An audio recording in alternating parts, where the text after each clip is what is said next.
그리스도인들의 신앙생활 가운데 우리 믿음이 성장하고 또 성숙한다는 것이 그저 가만히만 있어도 자연스럽게 자라나는 것이라면 우리는 그 어떤 영적인 수고로움을 선택할 이유가 없습니다.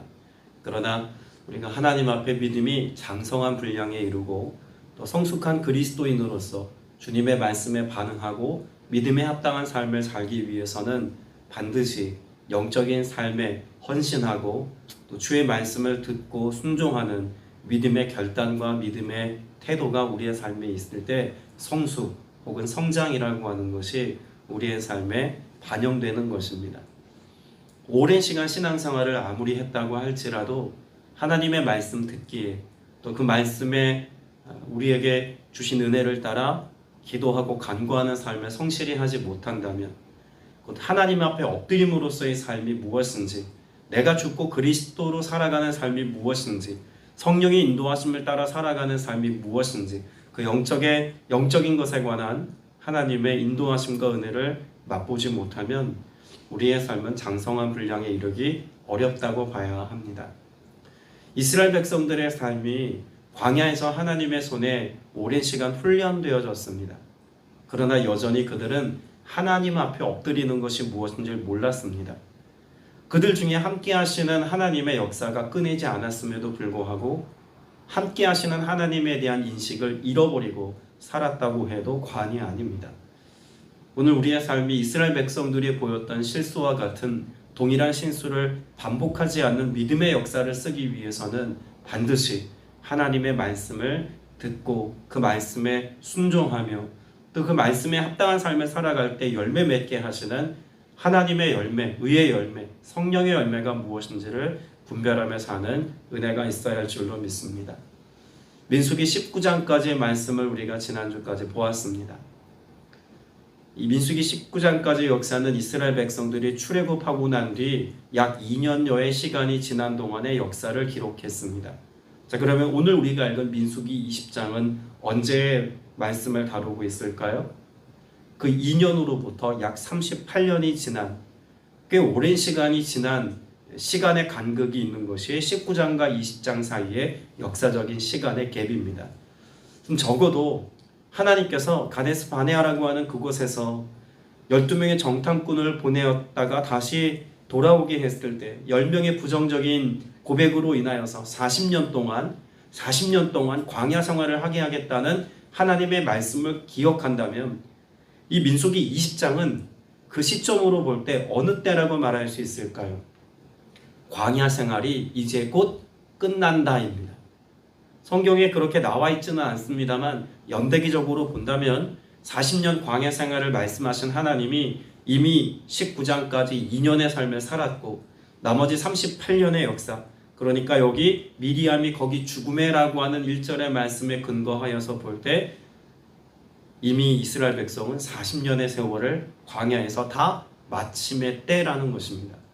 자, 그러면 한번 생각해 보시기 바랍니다. 하나님이 광야 40년을 말씀하셨고 그 40년이 맞춰지는 때라면 우리의 기도와 간구, 하나님 앞에서 고백은 어떤 것이어야 하겠습니까?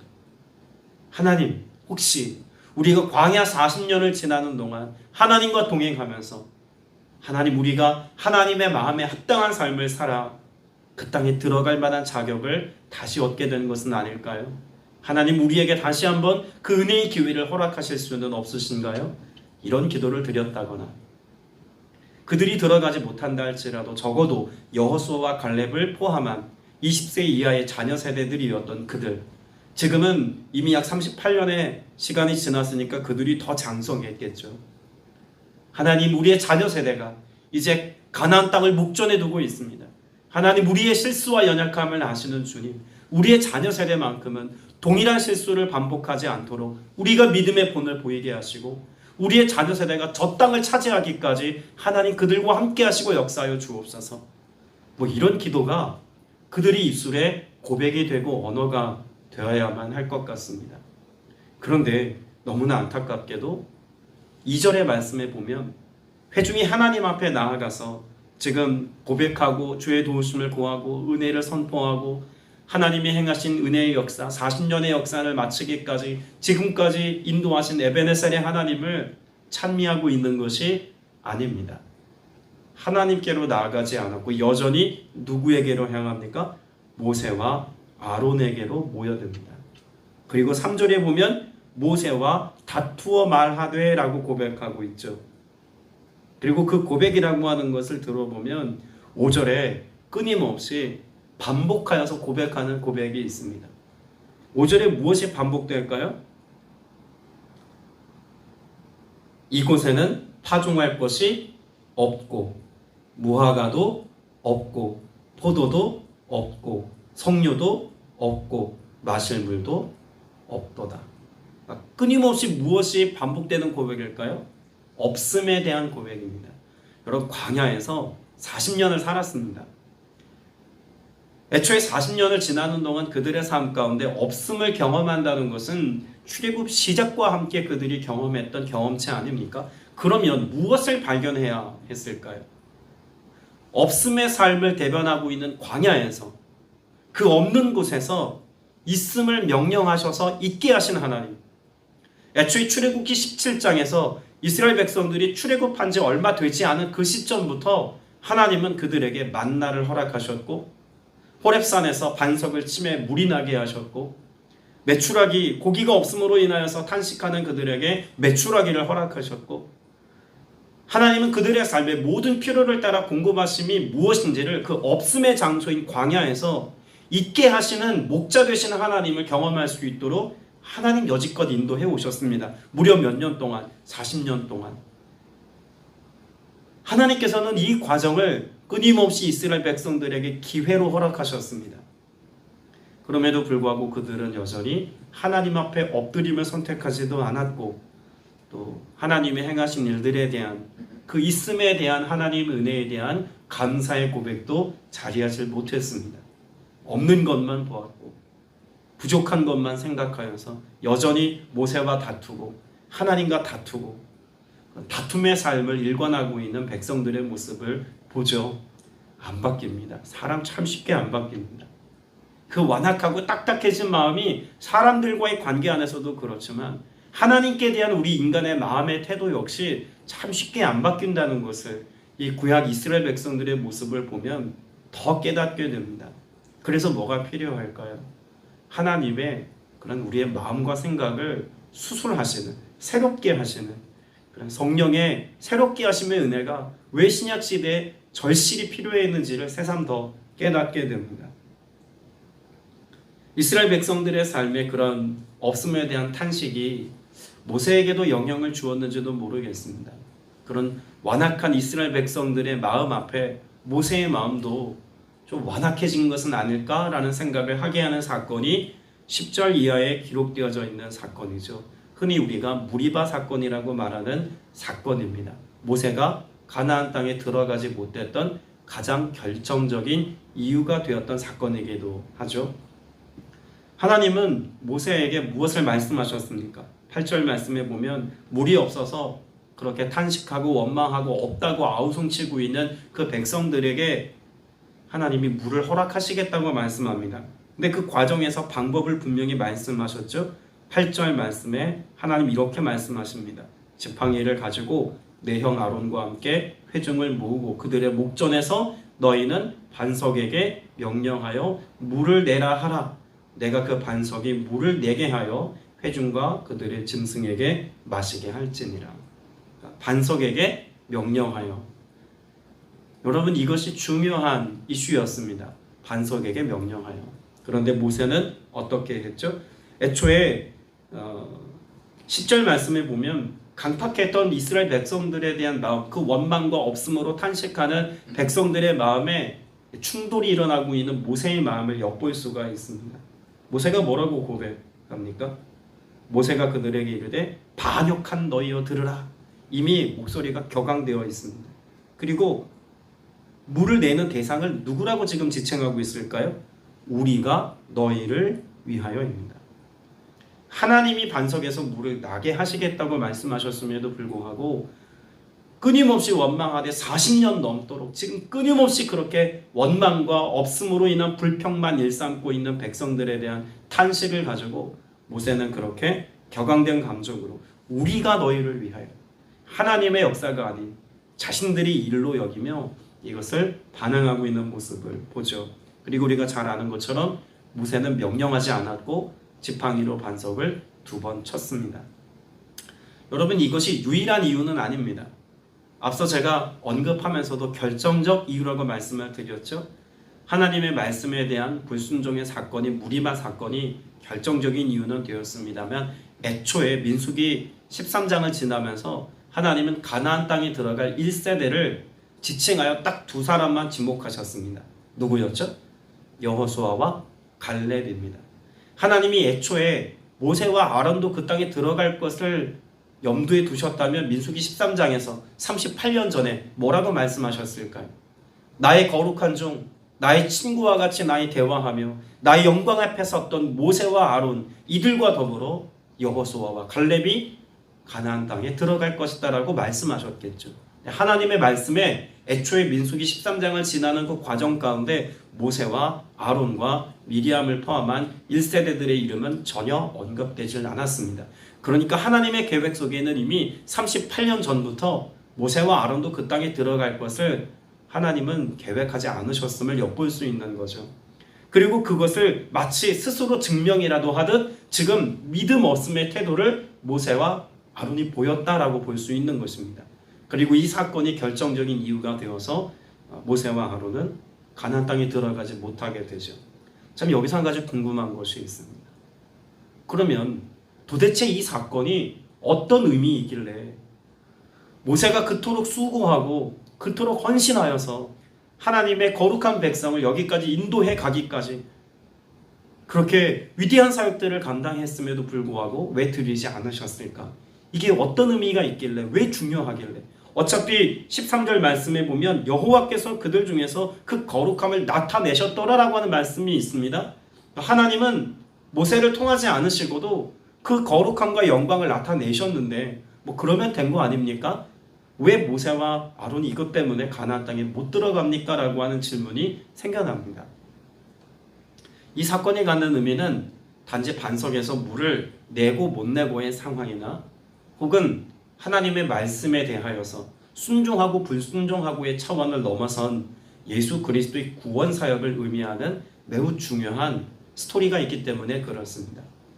우리 출애굽기 17장 6절 말씀을 보면은요, 애초에 출애굽한 지 얼마 되지 않아서 호렙산에서 반석에서 물을 내셨던 첫 번째 사건이 있습니다. 출애굽기 17장 6절 말씀에 보니까 내가 호렙산에 있는 그 반석 위, 거기서 내 앞에 서리니 너는 그 반석을 치라. 뭐라고요? 너는 그 반석을 치라고 말씀합니다. 그러니까 첫 번째 하나님이 반석에서 물을 내셨을 때는 모세에게 칠 것을 명령하셨습니다. 그것에서 물이 나오니 백성이 마시리라. 모세가 이스라엘 장로들 목전에서 그대로 행하니라. 그럼 출애굽기 17장에서 하나님이 처음 반석에서 물을 내실 때는 반석을 치라고 말씀하셨다는 거죠. 그럼 여기 민수기 20장의 무리마 사건은 반석에서 물을 내신 2번째 사건입니다.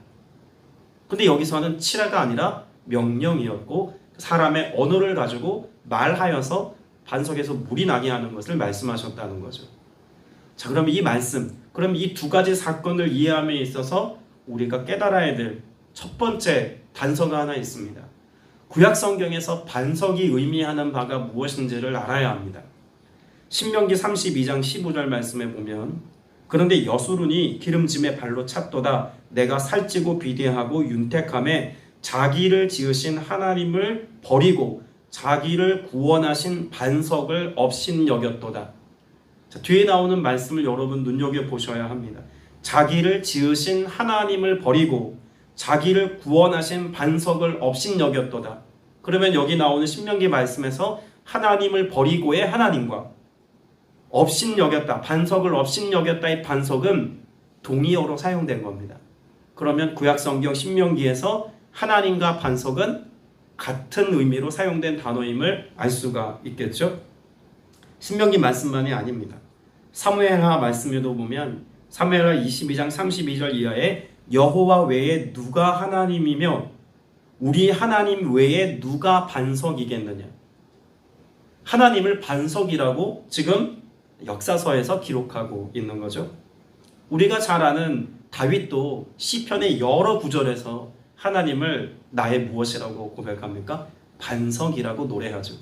대표적인 말씀이 시편 62편 2절에 보면 오직 그만이 나의 반석이시오 나의 구원이시오 나의 요새이시니 내가 크게 흔들리지 아니하리로다라고 고백합니다. 지금 우리가 모세우경에서도 하나님을 반석이라고, 사무엘상 역사서에서도 하나님을 반석이라고, 또 시편에서도 시가서에서도 하나님을 반석이라고, 예언서에도 동일하게 말씀하고 있을까요? 예언서도 그렇습니다. 하박국 1장 12절에 보면 선지자가 이르되 여호와 나의 하나님 나의 거룩한 이시여 주께서는 만세전부터 계시지 아니하시니까 우리가 사망에 이르지 아니하리이다. 여호와여 주께서 심판하기 위하여 그들을 두셨나이다. 반석이시여 주께서 경계하기 위하여 그들을 세우셨나이다. 주님과 반석을 동의어로 사용하고 있습니다. 그럼 구약 전체에 걸쳐서 모세우경에서 또 역사서에서 시가서에서 예언서에서 구약을 망라해서 반석이라는 단어는 하나님을 지칭합니다. 그 반석이신 하나님을 신약성경에서 예수님을 지칭하는 의미로도 사용하고 있을까요? 마찬가지로 사용하고 있습니다. 히브리서 6장 말씀에 보면 고린도전서 말씀을 보겠습니다. 고린도전서 10장 1절 말씀에 보면 형제들아 나는 너희가 알지 못하기를 원하지 아니하노니 우리 조상들이 다 구름 아래에 있고 바다 가운데로 지나며 모세에게 속하여 다 구름과 바다에서 세례를 받고 다 같은 신령한 음식을 먹으며 다 같은 신령한 음료를 마셨으니 이는 그들을 따르는 신령한 반석으로부터 마셨음에 그 반석은 곧 그리스도라. 성경은, 신약 성경은 이 모든 하나님 되심을 의미하는 반석을 예수 그리스도와 동일한 의미로 이미 설명하고 있습니다. 구약에서도 신약에서도 반석은 누구시다? 하나님 곧 그리스도시다 라고 말하고 있죠. 자, 그럼 우리가 구약 성경에 오늘 출애굽기 17장과 민수기 20장의 이 반석이 의미하는 바는 누구를 의미하는 바일까요? 예수 그리스도입니다. 그럼 첫 번째 출애굽기 17장 6절에 기록되어 있는 첫 번째 사건, 반석을 치는 것은 누구를 치는 것입니까? 예수 그리스도를 치는 것입니다. 예수 그리스도를 친다는 의미는 예수 그리스도를 십자가에 못 박는 것과 동일한 의미로 보는 것이죠. 그러면 예수님의 십자가 사건은 한 번이면 족할까요? 두 번 이상 이어야 합니까? 한 번이면 족한 것입니다. 하나님은 구약에 모형되어지는 반석을 통해서, 특별히 출애굽의 구원 역사를 통해서 예수 그리스도의 구원 역사를 설명하고 있습니다. 그런 점에서 출애굽기 17장 6절에서 반석을 치는 사건은 예수 그리스도의 십자가 사건을 의미하는 것인데, 모세는 지금 하나님의 그런 의도와 계획, 그런 하나님의 큰 마스터 플랜 안에서 예수 그리스도의 십자가 사건이 한 번이면 족한 그 구원의 역사임을 설명해야 함에도 불구하고 반석을 두 번 내리칩니다. 그럼 하나님의 구원을 설명하고 있는 하나님의 설계도에 큰 흠집이 난 거죠. 무엇을 설명하는 것에? 구원을 계시하고 설명하는 것에. 그러면 애초에 하나님은 왜 반석에게 명하여라고 말하였을까요? 여러분, 예수 그리스도의 십자가 죽으심 이후에 그 예수 그리스도께서 우리를 속량하신 그 대속의 은혜가 이미 우리에게 주어졌다면 예수님이 다시 십자가에 못 박힐 이유는 이제 없습니다. 무엇하면 됩니까? 간구하면 됩니다. 기도하면 되는 거예요.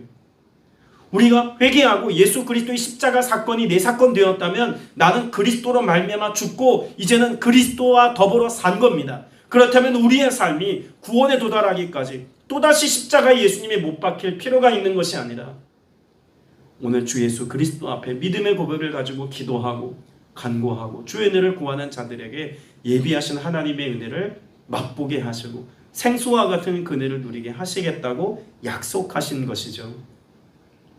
그러면 우리의 삶의 주님은 오늘도 생수의 강이 흘러 넘쳐나게 하시기를 원하십니다.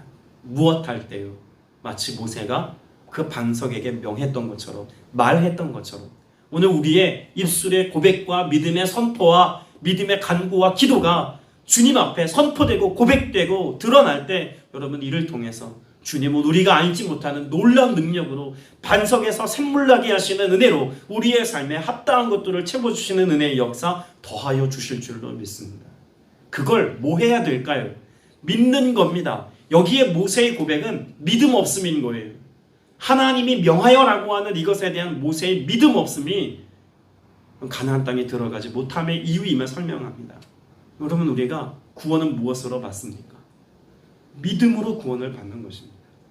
예수 그리스도께서 그 십자가 위에서 죽으신 것을 내 모든 죄를 대속해서 죽으신 것을 믿는 것입니다.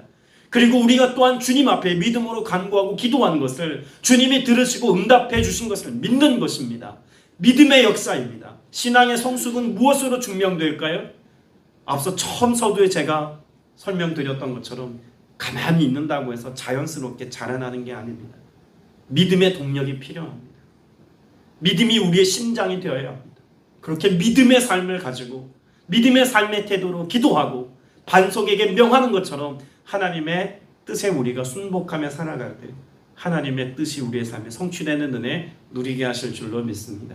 이 은혜를 따라 오늘도 샘물나게 하시는 주님의 은혜 맛보며 누리는 복된 삶 되시기를 주님의 이름으로 축복합니다.